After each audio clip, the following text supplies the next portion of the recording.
Sick plants? It's not always bugs. Sometimes it's a hunger problem. Today, I'm showing you how to spot and fix the most common nutrient problems in your garden, the organic way.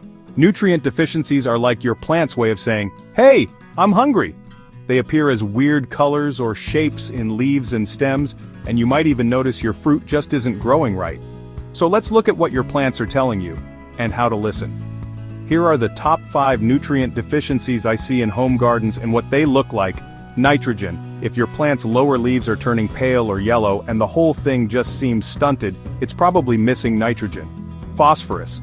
Look out for purple-tinted leaves, especially if it's been chilly. That's a classic sign. Potassium. If the edges of your leaves are yellow or brown and your fruit is weak or stunted, your plant's craving potassium. Calcium. I see this a lot in tomatoes and peppers. Ever notice a black sunken spot on the bottom? That's blossom end rot, and it means they need more calcium. Magnesium. Older leaves turning yellow between the veins while the veins stay green, that's a magnesium issue. Now, before you grab synthetic fertilizer, let's talk organic fixes. These solutions actually build your soil and feed your plants slowly so you get better results over time. For nitrogen, add compost or worm castings. For phosphorus, bone meal or rock phosphate does the trick. Potassium, use kelp meal or sprinkle on a little wood ash.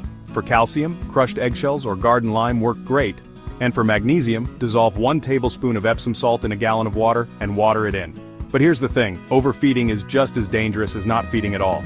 Too much fertilizer can burn plant roots, leave a salty crust on your soil, and make your plants grow all leggy and weak. Always follow the label. And remember, when in doubt, less is more. A well-fed garden is a happy garden. Test your soil, feed the right way, and your plants will reward you with beauty and bounty. Like, subscribe and join me for more growing tips right here at the Wormy Garden.